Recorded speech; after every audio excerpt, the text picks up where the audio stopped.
This week on the Box2Box podcast, the guys talk about the weekend's games just gone, talk about the dismantling of Arsenal, the, the very nice win for Brentford against Chelsea, and they also discuss relegation and the possibility of who's going to win the league this year and top four. They also look forward to the games this week, including the game tonight and the games at the weekend. On to the podcast we go.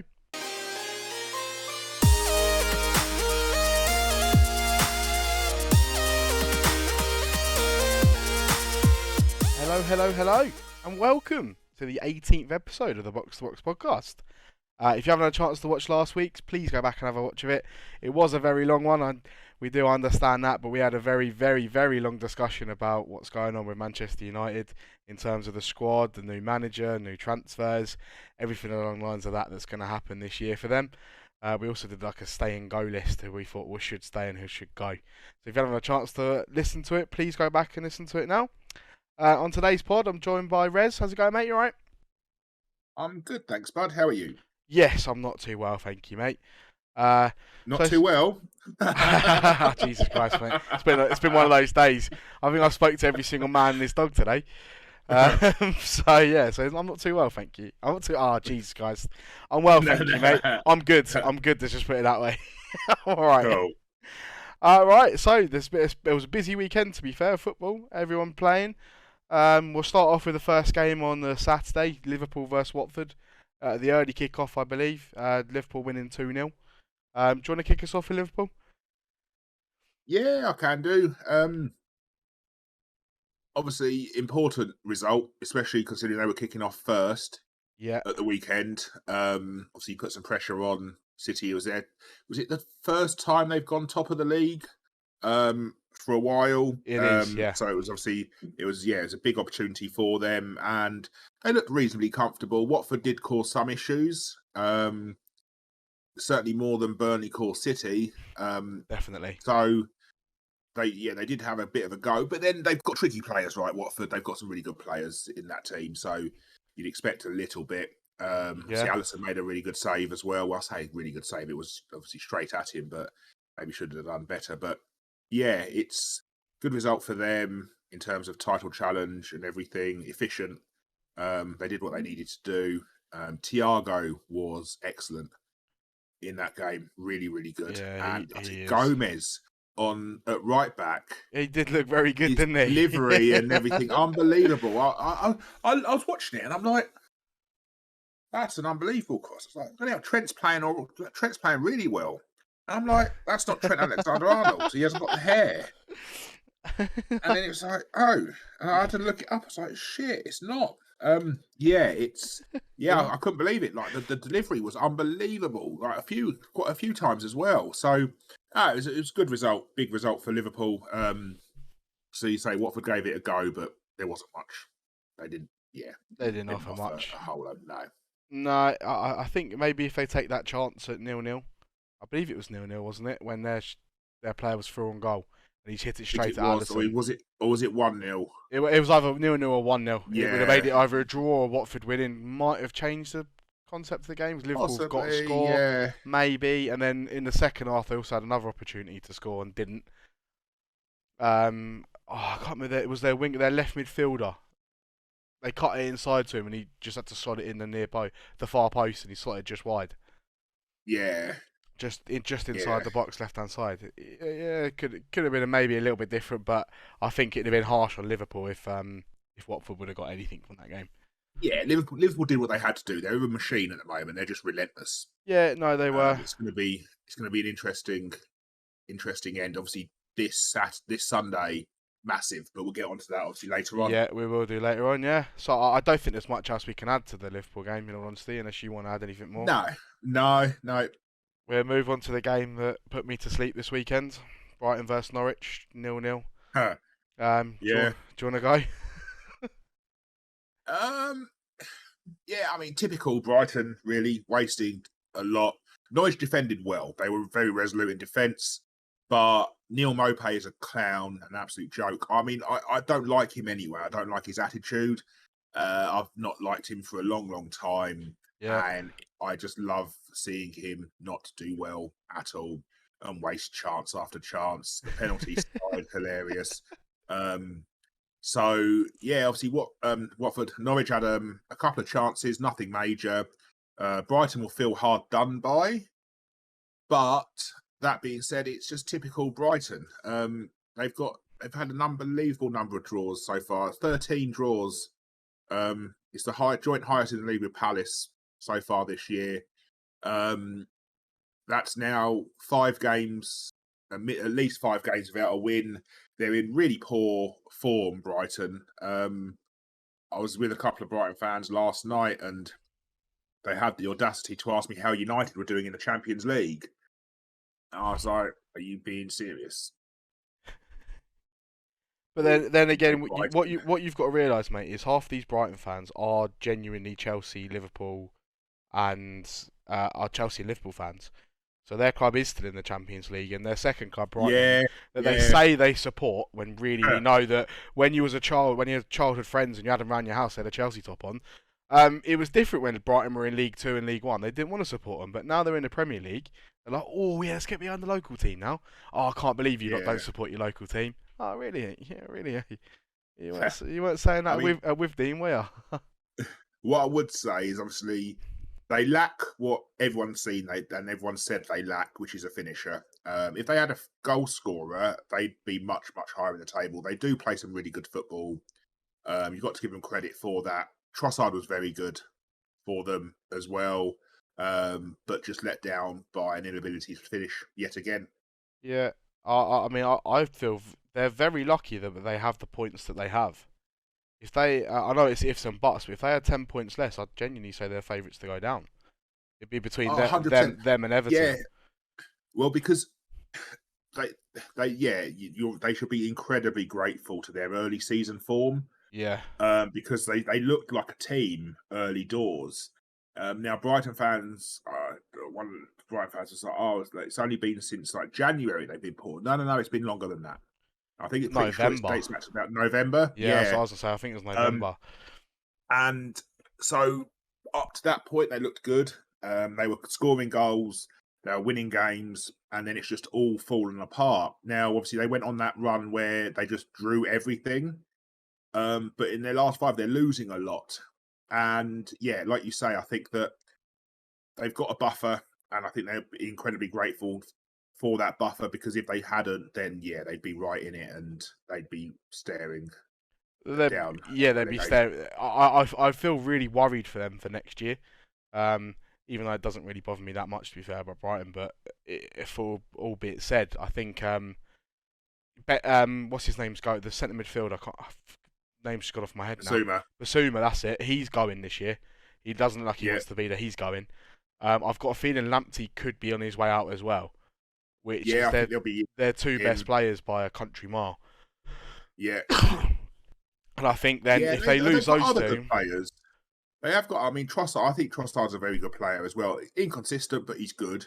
But I think they'll keep the core of the team generally. I think obviously, Basuma will go. Lamptey, they'll try and hold on to Lamptey for what it's worth. They will really try. But if, say, a Newcastle come in, I think Bayern Munich are going to come in for him.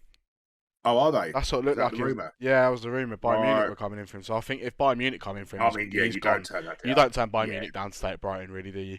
No, not at all. So basically, yeah, that's what I was hearing. But if them two go, and the fact that they're gonna have to sign a striker anyway because they need to, otherwise they've in. Well, you think about it. Without the start of the season they've had, it'd be relegation right now. Yeah, 100%. So that they're not necessarily going to have that start to the season every year. So they're going to need a striker to make sure they can stay up. They're going to need to replace Basuma, which you're not going to be able to replace. You're going to have to basically throw some dice and hope that they can sign some 18 to 21-year-old kid, either on loan from somewhere or from a different league that can come in and do the majority of what Basuma can do. Right. And same with Lamptey as well. And I just think that's too much of a tall order. So it could be a good night Vienna for Brighton next year, which is sad to see, as they've got a stadium and they've actually done quite well for himself, but could be quite worrying for him if next year. Yeah. Well, we'll see what happens. The summer's massive. Yeah. Right, for them it is huge. So it'd be interesting to see what they do. But yeah, other than that, obviously Norwich had gone anyway. We knew that. But they put up a little bit of a fight. They had a couple of chances second half, but yeah, so they didn't really offer much. And Brighton, it was an easy draw for Brighton, and if they had won, you couldn't have argued against it at all. No. No. Right, so we move on from the Brighton game. We'll move to the Burnley Man City game. Obviously, Man City taking it 2-0. This was just the perfect performance of champions, really, is what, in my eyes, what it was. Obviously, it was a 3 o'clock kickoff, so I didn't get to watch the full game. But watching the highlights back on Sky Sports and on BBC, I'd literally just Man City did what they needed to do. And played some very nice football doing it, in all honesty. So, yeah. I mean, it was efficient. The De Bruyne goal early would have settled nerves. I think had this game got to half time at 0-0, there would have been a lot of nervousness. But they scored inside what, the first 10 minutes, whatever it was. Yeah, something like that. It was very quickly. And I think that would have settled all the nerves. And any nerves at that point would have gone and just completely disappeared. And it allowed them to just kind of relax a little bit, get into a rhythm with their football. And they made it look easy in the end. Yeah, no, they did very, very well. And then obviously both of them played last night, Liverpool and Man City in the Champions League last night. Man, I didn't. Yeah. I watched parts of the Man City game, and then I was sort of playing FIFA myself, so I didn't really get to see the rest of it. Did you watch the game? No, I was playing football. Oh, fair enough. Yeah, no, I didn't. I don't get to comment on it. From what I saw of it, it was a very Man City were trying to attack, and Atletico were just sitting off them and trying to hit him on a break. Was what I got. I have seen that on Facebook today. The 5-5-0 formation from Atletico. Pathetic. Yeah, that's pathetic. Listen, that's what it is. That's what Diego Simeone, and it's always been that way. It's very pragmatic. I call it pragmatic. I'm going to benefit the doubt. I call it pragmatic football, but it's just defensive.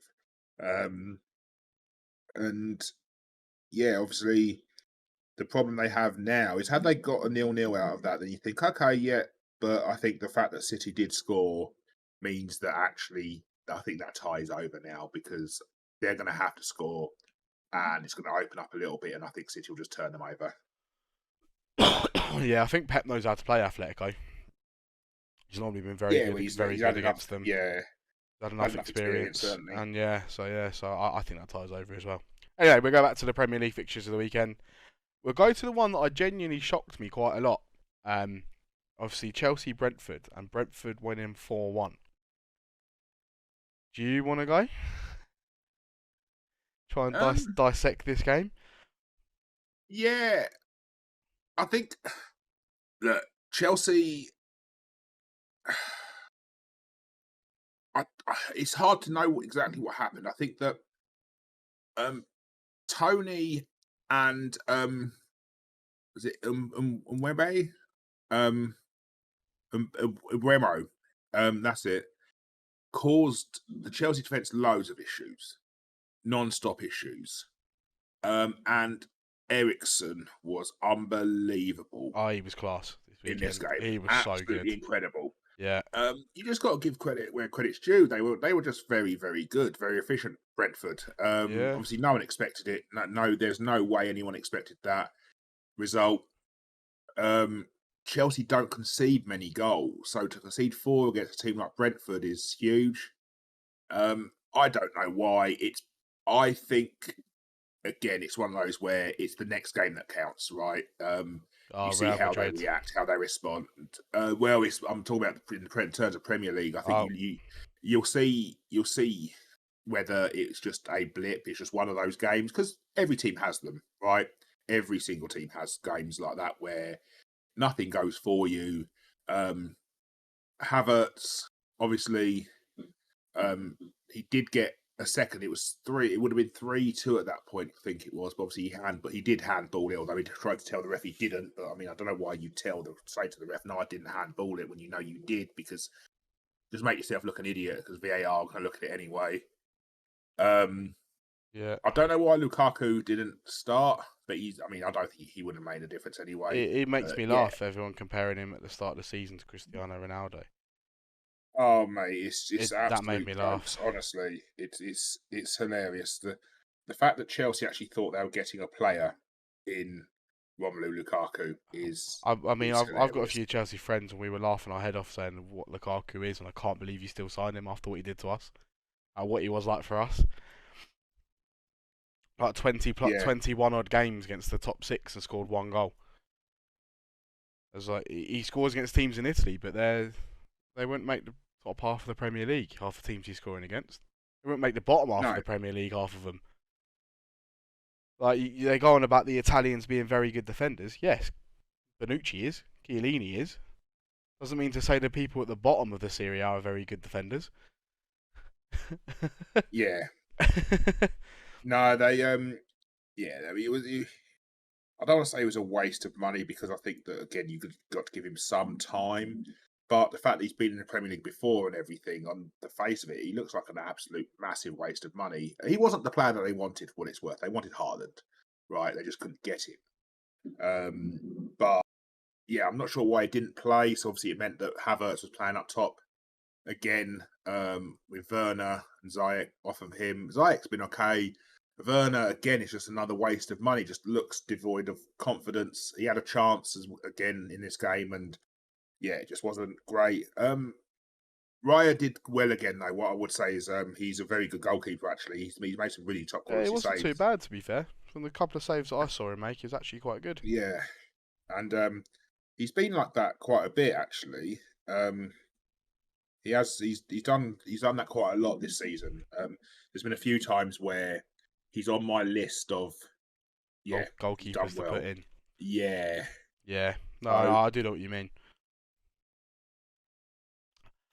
But I don't think there's much else I want to add for the Chelsea game. I think that's pretty much it, isn't it? I think we covered it all. I think so. Yeah, like I say, I just don't think you can. I can't pinpoint the reason for what happened. It just happened. Oh, the one thing I will say before we move forward, Rudiger, Jesus Christ, where's he pulled that one out of? That was a good goal. Again, it's on my list. Spoiler alert. Of goals this weekend. There's a couple of goals from this game actually, to be fair. But yeah, I don't know. It's it reminded me a lot of the Vincent Kompany one against Leicester a few years ago. It was basically that was the point at which that game won the league. Don't hit it, Vinny. Yeah.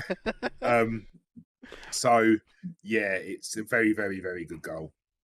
Yeah. But meaningless in the end. To be fair, but still, that's the last thing I think for that game. I think it covers it all. So on to the next one, Leeds versus Southampton. Game finishing 1-1. What do you think of this one?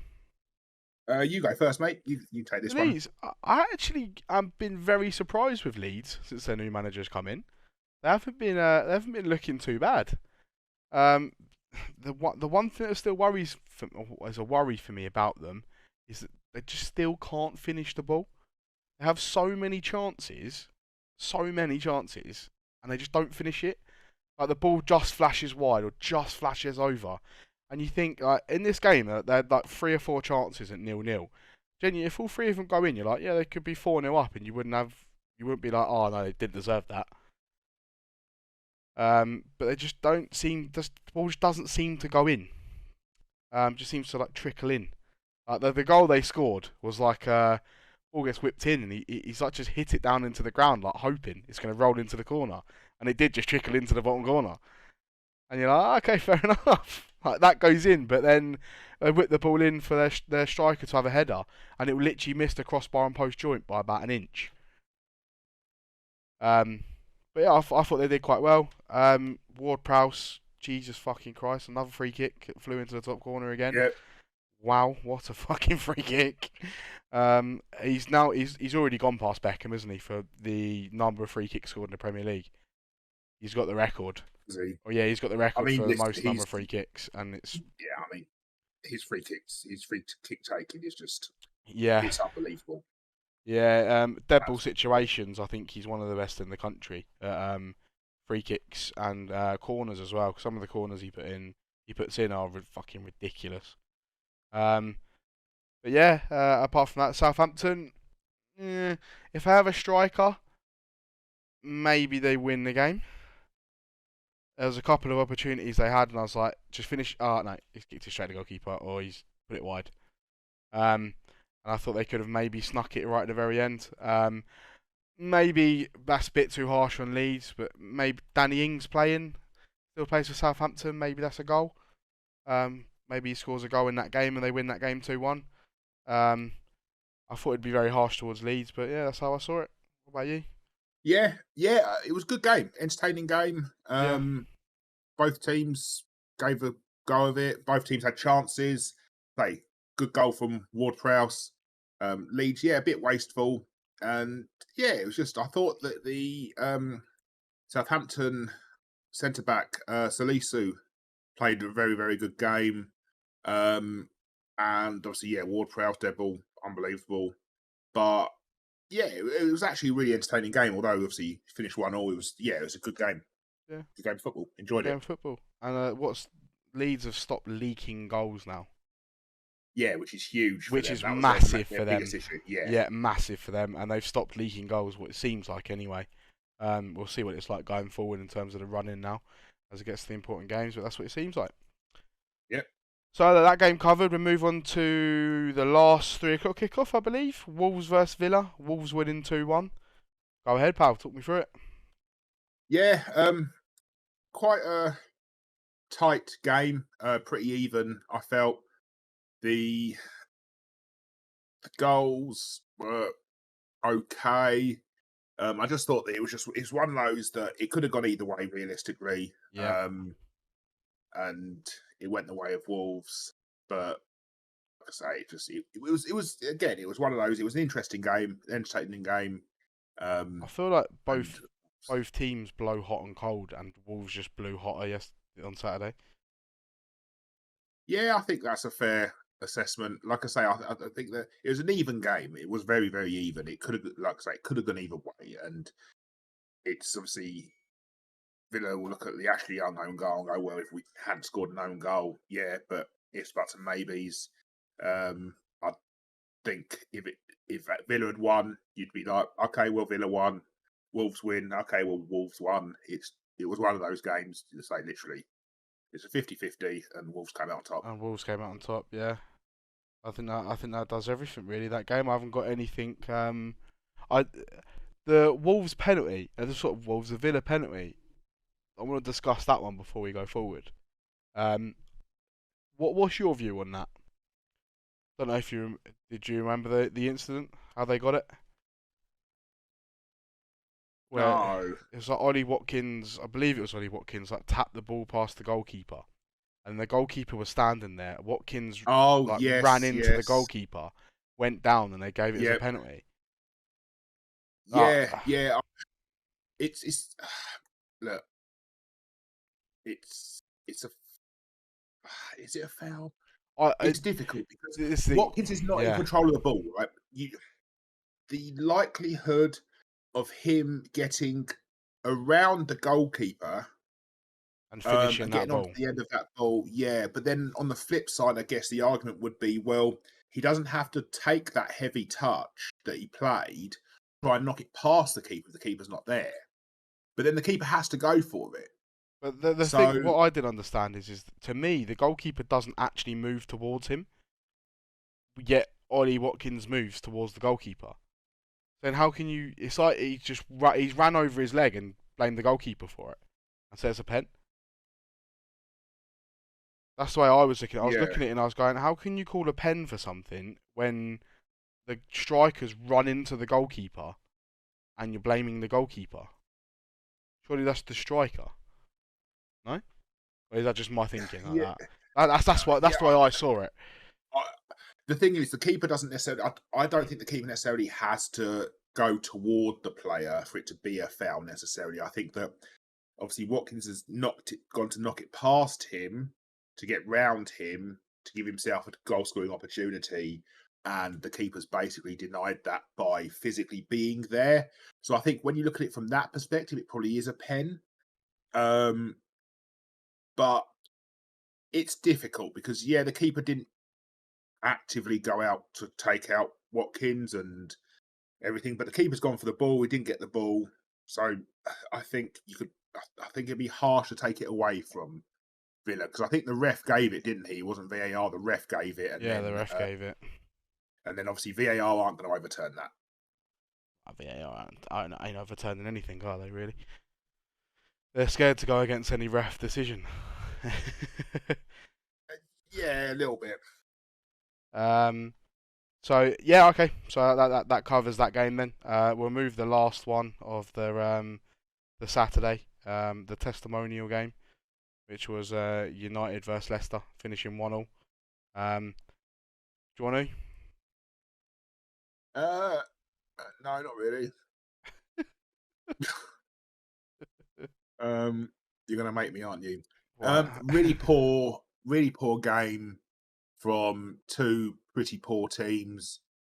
United needing De Gea to get them out of trouble. Yeah. United disjointed and all over the place.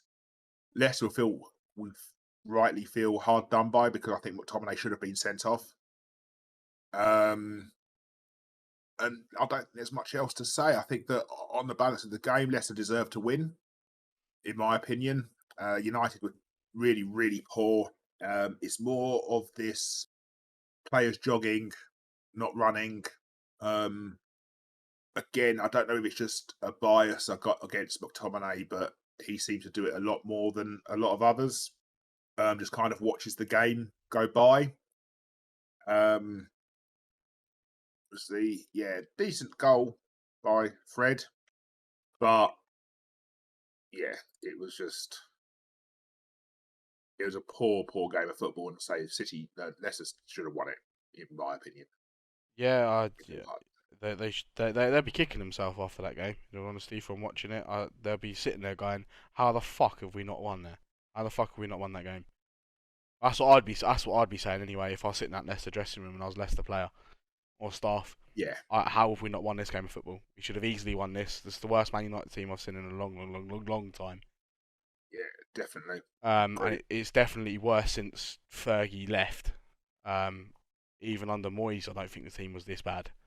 Not maybe. Yeah, I think that a lot of people, the fans are starting to turn on the players now, because I think that you can see that there's a lack of commitment. I think that people argue there's a lack of direction, but people also have this really odd bias.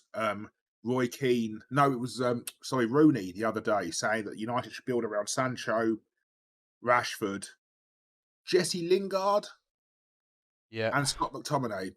And you're like, you can't be throwing Jesse Lingard in there. The guy's 29 years old, and he's offered nothing other than a good spell at West Ham in his career. That United are in a real bad way. The club, from top to bottom, is rotten. Can someone come in and fix that? I don't know. I think that there's a lot of players that need to go. Obviously, we did the stay and go last week, our 2-hour special, but there's a lot that needs to happen for this team to be anywhere near even competing. If United get top 4, it's a travesty, and it's a real poor indictment of the Premier League at the moment and the rest of the teams in the Premier League. Yeah, they should be if ashamed. United do manage to get 4th. If somehow United pull out a 4th place, they do need to sort of look at themselves massively and just go, how the fuck have we managed to do that? Because we do not deserve it. We don't deserve to be anywhere near it. I kind of wish we was like 9th, 10th, so we didn't have any European football whatsoever. So we could literally just focus on the Premier League and maybe the FA Cup. And that was it. But unfortunately, it looks like we're going to be in the Europa League, which means Sunday, Thursday again, which is fucking so annoying. But we are so poor, and whoever it does come in, they've got a massive job on their hands. With owners that genuinely don't give a fuck. So the owners only care about 4th place. If you can get 4th, then they're happy. They don't really care about anything else. They don't want titles. They don't want this. They don't want that. It's 4th place means they can get more money. So that's what they really care about. Yeah. So the whole time that's in place, I feel sorry for whoever's in charge. definitely. All right, let's move away from United. Then we'll move to the first game on the Sunday. West Ham Everton. Go ahead, take this one away, mate. Yeah, West Ham were, I felt, good value for the win. Richarlison was a bit wasteful for Everton. Now look at that and think they if one of those had gone in, then the game's different. But yeah, West Ham were good value for it. Really good goal by Cresswell. Good free kick. Yeah, It's very almost good a free shame kick. because you'd be looking at that and thinking, like, yeah, because I think the Ward-Prowse one was better. So he's thinking, oh look, I've just scored an absolute blinder, and yet the day before Cresswell's gone and done that, and Ward-Prowse has gone and done that, and mine's not the best free kick of the weekend. So literally, yeah, West Ham were good, and I think that they needed that in many ways because their form's been very indifferent recently. Yeah. So it's a big win. It does keep them in contention for fourth spot. Yeah. It's not out of the realms of possibility, but certainly, obviously, they'll be looking at Europa League, I would imagine, and try Yeah. to get the Europa League spot. Yeah, no, I'd have thought that as well. I worry for Everton massively. It sort of got to sort of February, March, and I was like, oh, they'll be fine. Like start of March, that is, like they'll be fine. They'll hit form, and their players will come back, and everything will be fine. Now just getting to the point where you're just like, are they? Are they going to be fine? Yeah, I think I do think they will be. What it's worth, they've still got 2 games left in hand. Although Burnley do too, for what it's worth. But yeah, I do kind of feel that I think they'll still be safe somehow, but it's not by any kind of. No, what worries me for them is Leeds are starting to look good again. Burnley look like they could genuinely pick up a result. Obviously, take away the Man City game. That's not most teams in the Premier League are looking at that, and that's an automatic loss, really. But the games before that, they look okay-ish, and I reckon they could get a result or two. So that's what makes me worry for Everton. They've never been in this position before. None of their players have been fighting relegation before. They've all been in luxury of middle of the table or going for Europe. There's relegation fight's a different fight. Yeah. Well, listen, I mean, we've been over it in the previous pods, but Frank Lampard was absolutely not the man the for wrong the job. appointment. Yeah, 100%. And it's but they did it, and like I say, they'll be safe. They will be safe, I believe. But it's it is quite, I say, funny. I don't mean funny because I feel sorry for Frank Lampard in many ways. I think that the media are really out to get him. But this kind of stuff doesn't help. So yeah, Everton are poor, real poor, very poor. Like Brighton, if they've had patches where they've been okay. Obviously, earlier in the season they were okay. Had that not happened, the situation would be absolutely dire right now. Well, they'd be where Everton are right now, Brighton. If they hadn't have had that good bit of form at the start of the season, they'd be Everton right now. And I think that the Everton, listen, they're too good a team to go down. They shouldn't go down with the team that they have. But then I think that you look at Watford and some of the players that they've got, they probably argue the same. I think the bottom 2 at the moment, as it stands, Burnley and Norwich, if they went down, I don't think anyone would be like, oh, that's a surprise, they went down. But from the rest, I think that actually they've all genuinely got some really good top quality players. Yeah. And whoever does go down, it will be somewhat a surprise. Well, you're looking at it now, so it's Burnley 21 points, Watford 22, Everton 25, Leeds 30, Newcastle 31. I don't think Newcastle are in it. I think they're safe. I think Brentford could be safe with 33 points because I think with Eriksen firing on all cylinders and the way they've been playing, you'd think they'd get sort of 5 more points. And I don't think realistically you've got to look at how many points Burnley and Watford are going to get to. That's what I would say. and being 21 and 22, obviously Burnley have 10 games. So out of 10 games, how many points do you realistically believe Burnley are going to get? So it's anywhere between, I'd say somewhere between 11 and 15 is what I would say. Yeah, I was going to say, I think both of those teams, the maximum they can possibly get is probably about 34, 35 points. Yeah. So I believe that obviously Brentford 33, I believe they are pretty much safe. Yeah. Maybe one win away from being completely 100% safe. Yeah. But then you look at obviously Newcastle, I don't think they will go down whatsoever. I just don't think they will. Leeds, from what they've shown so far, it doesn't look like they'll go down. Then it just goes between a 3-horse race between Everton, Watford, Burnley. For two places. That's what I believe will happen anyway. And then Burnley, even though I have given them a bit of praise and say they look like they could pull a result out, it's gonna be very, very difficult. I'd rather have points on the boards than game in hands. That's what I'm type of person. 100%. I'd rather have the points there rather than having to make the points up, because more pressure having to make the points up. And they might have 2 games in hand, but they still have to win them or get a result in them, which is a lot different. Tonight's game's massive, right? Oh, big game. It's a mega. That is a huge game for both teams. It's going to be interesting to see. So we need to wrap this up quick so I can go and watch it. But yeah, no, it's going to be an interesting game tonight. I'd say interesting. It's not going to be a good game to watch. Don't get me wrong. Don't get it twisted. But it's huge for both of those teams. Yeah, it'll be interesting. Yeah. Oh, quickly before we move on, who's got it tonight? Burnley, Everton. Who's winning? Oh, I think Burnley are going to win.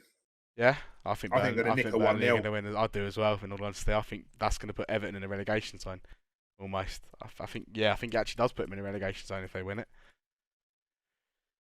Yeah, but anyway, let's move on then. So Spurs versus Newcastle. Yeah. Newcastle scored 1 free kick, and I think that's all they did the whole game. That is literally all they did the whole game. That's 3 losses in a row now. Spurs very, very good. Their favourites for more Son. Yeah, you can understand why now with Arsenal's form the way it is at the minute and the games they've got to play. Son should have probably got more as well. Bit wasteful in front of goal. Harry Kane superb again. There's not a lot to say about Spurs other than they're doing really, really well all of a sudden. I think Paul Merson he basically said that they are the Harry Kane team. Take Harry Kane out of that team, and I think the stats kind of back that up. He's playing like a quarterback now. He's their assist. He's everything goes through him. Everything goes through him. Yeah, he's unbelievable. Absolutely unreal. He's been for them. Yeah, amazing. He has been very good. Amazing. It was an easy game for them though. Newcastle really offered nothing other than that free kick. They scored obviously, and you think, here we go. Yeah. And then literally within like a few minutes, it's 1-1, and then at that point, Newcastle were literally just shot. They were done. Spurs are on a roll, and they are rightly favourites for 4th. Unfortunately, at the minute,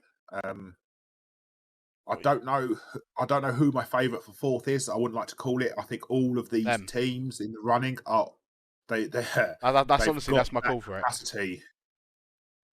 Spurs are my 4th. They are 4th. They will be 4th. Right. My reasoning behind it: Arsenal have got us, Chelsea, and I can't remember who else it is. There's one other big team they've got to play, and they've got some hard fixtures against teams that are down the bottom end of the table. United obviously have Liverpool, have Arsenal still to play, and also have someone else. I can't remember who it is. Chelsea still got to play? Yeah, Chelsea we still got to play. Tottenham, I believe, only have one big team, and everyone else is middle of the table. Best teams to play this time of year are teams at middle of the table. They know they're not going to get any further higher up. They know they ain't going to get relegated, so they sort of go on to holiday mode. If Spurs cock this up now, they are the ultimate bottle jobs. I thought they were anyway, after what they did in the Champions League and other things, they've bottled it. But some of them have got to look in the mirror and go, what the fuck have we done here, if they cock this one up. I know obviously Arsenal have a game in hand, but I still don't think, with Thomas Partey their game in hand injured, is Chelsea, isn't it? Yeah, I believe Thomas Partey's just been injured. Crystal Palace will. Should we move on to the Crystal Palace game while we're talking about it as well? Yeah. Let's Crystal go. Palace obviously played Arsenal Monday night, won 3-0. Absolutely dominated Arsenal, I believe. And they did it the old-fashioned way, which I think Vieira knew how to win. And the old-fashioned way to beat Arsenal was just kick them, you'll win. Just rough them up a bit and you'll win. That's how Arsenal. Yeah. That's how Arsenal used to lose in my eyes. You used to be rough and be physical towards them. They didn't like it, and you used to beat them. Crystal Palace did it to them. A couple of Crystal Palace players played very, very well. Their striker Mateta, I thought he was class against them. And with Partey getting injured against Palace, and they don't know how long he's out for. Tierney's out for a while apparently, according to Arteta. Yeah, he's got ligament damage, isn't he? He's got to have an operation. Yeah, so he's not going to be there. He's a massive miss for them. He is big for them. He is, and he's a very good left back. So I believe that Arsenal were my favourites, even though they had the run in the games because of how well they were playing. And I think losing Partey, and the Partey looked a muscle injury, not just a little knock or something. It looked like a muscle problem, whereas obviously if it's just a little knock, you're like, I'd probably be out for one game and he'll be back the game after. But he's a massive part of their team. So is Tierney, and then the rest of the youngsters, and obviously youngsters do blow hot and cold. Yeah. Arsenal's form recently has been poor. Palace were very good. Like you say, they knew exactly what they needed to do. They knew what needed to be done. Gallagher's been superb all season. What a player he's been. I'm looking forward to what happens at Chelsea in the summer. Yeah, because I am as well. I don't think Chelsea don't need him, and I don't. They probably want him based on his form for Palace, but they don't need him, and I don't know where he fits in their team. It'll be interesting to see what they do, how they approach that in the summer, because obviously he now knows that he can play first team football in the Premier League and mix it with some of the very best. Yeah. It'd also be interesting to see. Yeah, I was going to say, it'd be interesting to see what he does. What is he going to do? Is he going to sit the bench at Chelsea, or is he going to go for first team football? It's like, is he going to do a Jadon Sancho and seek and just go and get Premier League, just go and get first team football somewhere else? Because he knows he's good enough to do it. He's been doing it. He's doing it at Palace. Yes, he has gone missing for the odd couple of games here and there, but he's a youngster. It's going to happen. Like I just said, youngsters blow hot and cold.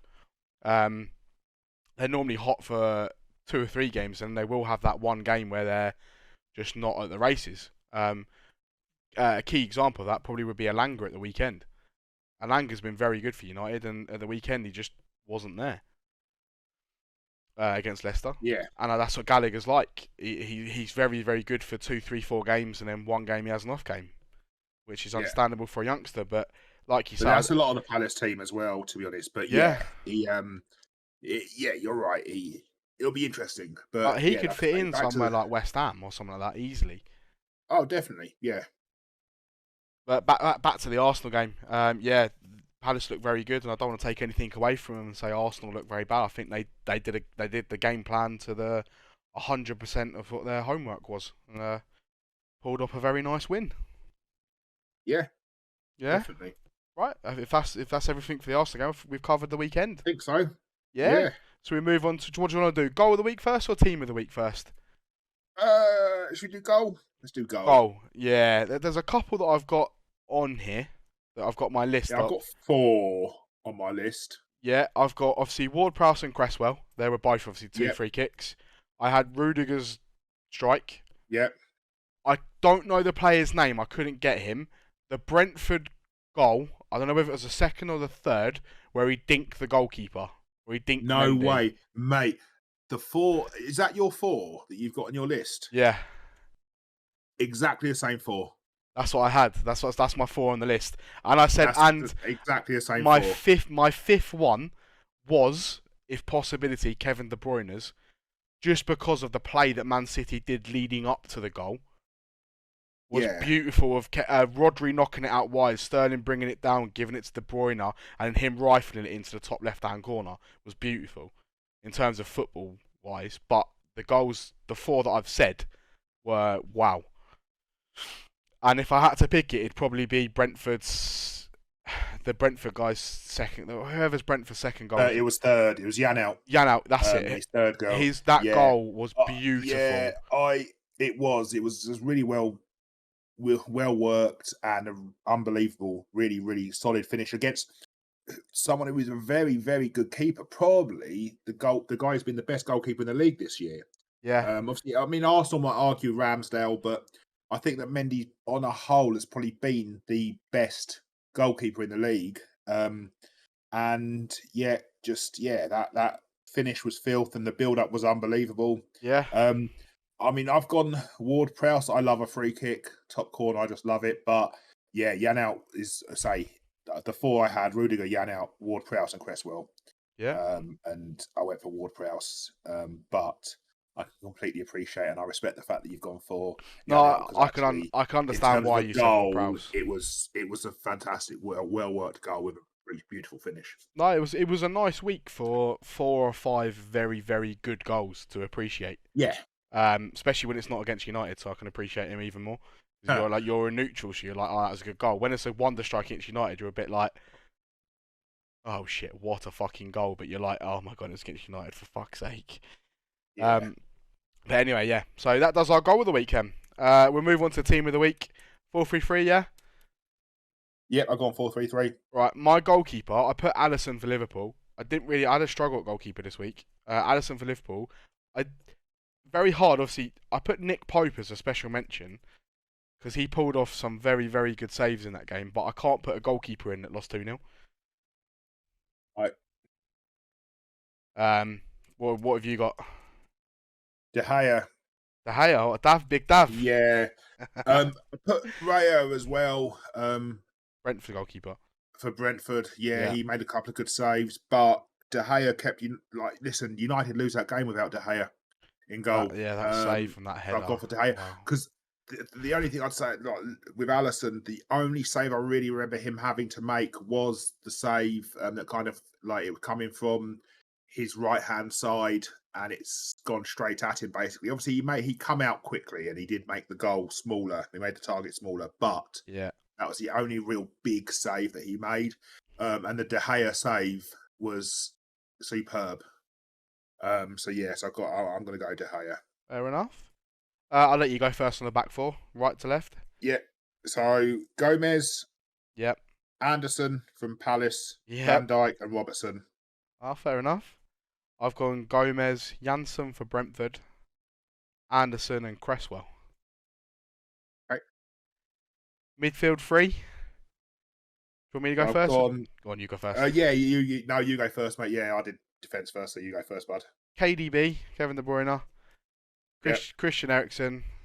Yep. Conor Gallagher. Okay. So I had Gallagher, but I couldn't. Sorry, I had De Bruyne, but I couldn't not put a Palace player in after dismantling Arsenal that way, so I had to put Gallagher in. Yeah. I actually had De Bruyne because his goal set City on the way forward. Was a massive win, considering, obviously, we discussed it earlier in the pod. But I've gone Gallagher, Thiago, and Eriksen. Okay, yeah, fair enough. Thiago did have a very good game for Liverpool, so I can understand why. Go on in front three, pal. Go on, let you go. So, Abermo, is it Abermo for Brentford? Yeah. He caused loads of issues for the Chelsea defence. Kane and Son. I've got Mateta, Son, and the guy you just said. I'm not going to butcher his name. I'm not going to be harsh to the poor guy. So yeah, that's my front three. Son played very well. Mateta, I was very impressed with against Arsenal. Just watching the full game, I thought he did very well against their back two. Ben White and Gabriel couldn't get near him for the whole 90 minutes, and he turned them every single time he needed to turn them. His face was an absolute picture that made me cry with laughter when he saw the ball coming back across for Palace's first goal. Like it all thought all his Christmases had come at once when he gets an easy tap in from a yard. But yeah, that's my front three. Nice. Right, Sam. So that does this. The weekend just gone. Let's get the weekend coming up. So we've done tonight already. So both 1-0 Burnley. Both 1-0 Burnley. The next game is Friday night, I believe, which is Newcastle versus Wolves. Yeah. I'm going to go 1-0 Wolves. 1-0 Wolves. Fair enough. I went 2-0 Newcastle. Okay. I think Wolves blow hot and cold, and they got a win at the weekend, and they were okay. So I think they're going to blow cold this week. Everton United. Yeah, it's a great game for United. 2-0. 2-0. Okay. I've gone 2-1.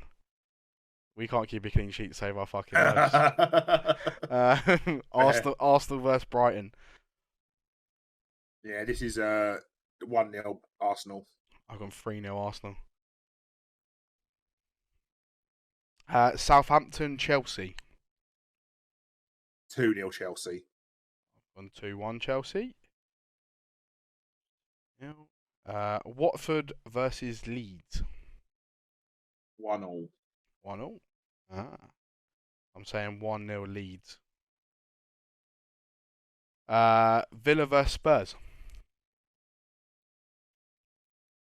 I am going to go 1-0. 1-0. Fair enough. Maybe it's more in hope than anything else, but I literally I was thinking of this game myself. I was like, please Villa, just get a 1-0, just get a 1-0, little 1-0. But I think Spurs are going to win 2-1. I think Spurs are going to go 2-0 up actually, and then Villa are going to get one back for a consolation. So that does the Saturday games. Move on to the Sundays. You've got Brentford West Ham, the first one. Good game, but I think West Ham will nick this. I think 2-1 West Ham. I think this is going to be a good game of football. I've gone 2-1 Brentford. It is Europa League this week. I am right in thinking that. Yeah, I believe so. And I believe the next leg is next week. So I think that West Ham in the middle, I don't think they're going to be as good because they're going to be thinking about Europa League rather than Premier League. Yeah, it makes a lot of sense. Leicester Palace is the next game on a Sunday. Yeah, 2-1 Palace. 2-1 Palace. Fair enough. I've gone 2-0 Leicester. It strikes. I just don't think Palace are going to play as well as they did against Arsenal against Leicester. I think Vieira just knows the game plan to beat Arsenal. Oh yeah, I agree. I don't think they can. They won't do that again. But I think they'll just have too much for Leicester. Leicester were really poor against United. Fair enough. Right. So that does that one then. So second to last, Norwich versus Burnley. Yeah, big game for Burnley again. There's two big games, and actually I fancy them for another 1-0. 1-0. I've gone 1-0 in this one. I just think Norwich are going to spoil the party. And then we've got the big one of the weekend, the one that sets up the Premier League season, and probably the winner of this game probably goes on to win the Premier League, in my eyes. Yeah. Or if City draw, I think they go on and win it as well. So City versus Liverpool. Yeah. I'll go first. I've got 2-0 Liverpool, I think. Okay. I just feel like this is going to be a very bad season for United, and I think it's going to end with Liverpool winning either a treble or something like that. Which is very sad to think, but yeah. What do you think? 3-1 City. 3-1 City. Fair enough. Come on, the City. Fucking horrendous, isn't it? That's what we've got. That's what we've come to. Jesus, please, City. Come on, City. Come on.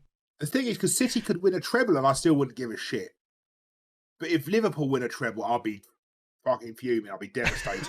I don't care about City. Honestly, I still don't care about City. Because they've got like 5 fans and that's it. Whereas Liverpool, they are a big club and they are, it's United and Liverpool for the biggest clubs in this country. And yeah, there's always going to be a deep-seated rivalry there. And so for that reason, I just do not want to see them win the league.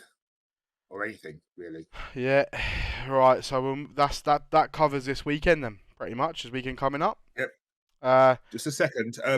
My Amazon delivery is literally a couple of minutes away, so I might have to go in a sec. But yeah, well, we could talk. I suppose you could talk Ten Hag. Well, yeah. Spoiler. As the thanks for the spoiler. Rain on my parade or what? Sources, if anyone wants to know and listen to the podcast, sources have come out today, literally as we're doing this pod, to be fair, that Ten Hag has been appointed the next Manchester United manager going forward. It's what I've wanted to see for a long time, and I want to see him in charge. I do worry for him though about what's above him. He's got to do a lot to turn this around. I hope he does do it, and I'll give him the best, give him all my support. But yeah, and that looks like Man United have appointed Ten Hag as manager. Yeah. I think he was probably the best option, really. I would have liked to see Luis Enrique. I thought he was very good. He is very good. But there was no way he was leaving the Spanish national side before the World Cup. Not a chance. Because they've got a chance of winning it, actually. They've got a good young team. They did well Yes, in the they Euros. have. They're quite unlucky. So I think they'll be looking at that and thinking, actually, the tournament's quite open. Yeah, I think he'll be looking at that so, guy, and I don't want to leave when I could genuinely win the World Cup here. But so after that, I think he's a good appointment. I think that Ranić going up will help him, what it's worth. Kind of put a barrier between him and those above, though Ranić. Yeah. So I think that he'll get hopefully the help and support that he needs. Yep. Because of the Ranić presence. And I think that it could signal some good things. The rumours I read this afternoon were though that the United board weren't overly impressed by Ten Hag simply because he said it was a 5-year project. Oh, that's the doorbell. I'll be back in a sec. You talk. Okay. Yeah. Well, I mean, I get what you're saying. Anyone listening to the pods, I'm an admirer of Ten Hag. I've loved him at Ajax. He's built 2 teams at Ajax, which I've loved. Their football going up to the 2019 Champions League semi-finals against Tottenham was very unlucky not to make it. They built a very, very good young team there that plays very good football, very attacking football, which I'd love to see at United. Basically, the sense. The sources are coming from people that we know that have told us stuff in the past, and it's happened. The one source that told me that Ronaldo was signing before the hype came into effect, and look what happened there. So I think that does everything towards Man United. I think Ten Hag being the next manager is a great appointment. I'm back.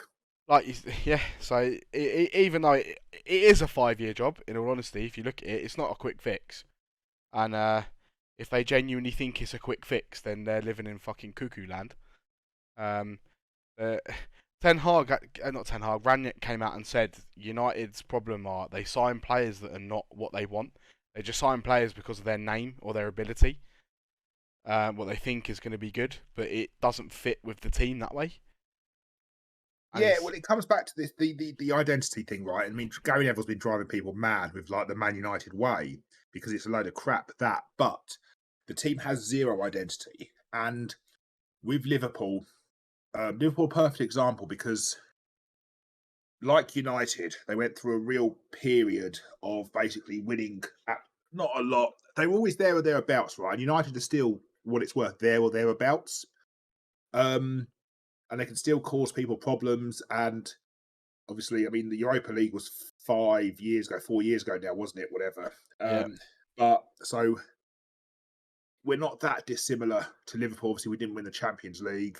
We haven't won the Champions League, but we have won stuff since Fergie left.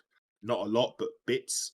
But in terms of Liverpool, they understood that when Klopp came in, they had to build, right? They couldn't just go, right, okay, we're ready now. It had to be built up and built up and built up. No, it does.